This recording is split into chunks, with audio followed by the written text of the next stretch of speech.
मलिक साहब, रिज़्क की जहाँ पर बात की जाए तो अल्लाह रब्बुल इज़्ज़त ने हमें बेशुमार नेमतें जो अता की हैं, उनके अंदर जो बड़ी-बड़ी नेमतें हैं, उसके अंदर रिज़्क का भी शुमार होता है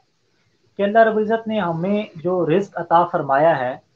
और बल्कि रिज़्क अता करके हमें फिर दुनिया में भेजा और हमें 120 दिन की उम्र में माँ के पेट के अंदर ही रिज़्क अता कर देना कि इस बंदे की उम्र इतनी होगी,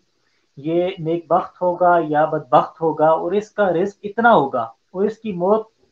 फलां टाइम पर आएगी, इसकी ज़िंदगी इतनी है।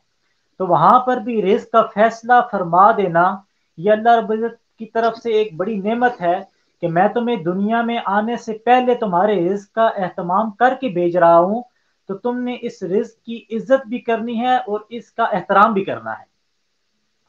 इसके अलावा जब हम अहादीस मुबारका की तरफ चलते हैं और कुरान शरीफ की आयत को देखते हैं, तो हमें ये रहनुमाई मिलती है कि जो रिज़्क है, ये अल्लाह तबारक व तआला की तरफ से नेमत तो है ही है, हमें इसकी बेहद तकरीम और इसकी बेहद इज़्ज़त करने का हुक्म दिया गया है।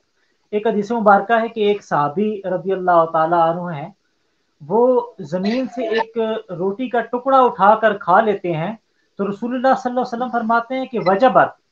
फरमाया कि इस पर जन्नत वाजिब हो चुकी है।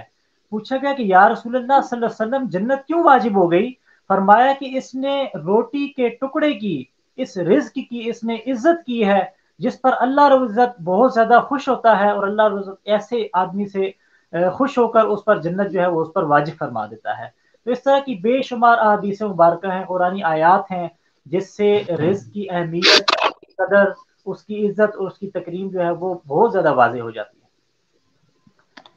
हाँ,